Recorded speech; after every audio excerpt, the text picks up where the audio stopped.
Актуелниот парламентарен состав полека заминува во историјата. Собранието ја започна последната нова седница со неколку други продолженија.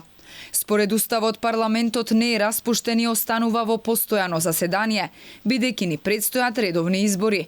Додека трае изборната кампања, председателот Митрески не планира да свикува седници и сите други активности на собранието ќе бидат сведени на неопходниот минимум, со цел да се избегне можноста за злоупотреба на собраниската говорница.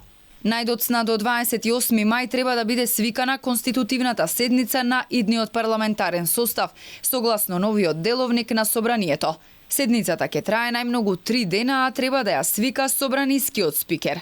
Познати се и другите рокови за активностите во изборниот и постизборниот период. Најдоцна до 12 мај треба да се одржи седница за инаугурација на новиот председател. Најдоцна до 28 мај треба да биде закажана конститутивната седница на која ќе се бира нов председател на собрание и да се верифицираат мандатите на пратениците.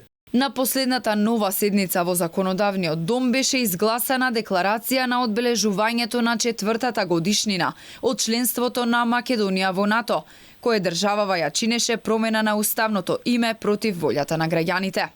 Во 4-годишниот мандат на пратениците донесени се 548 закони. Иако влезени во процедура, 130 акти или закони не се изгласани.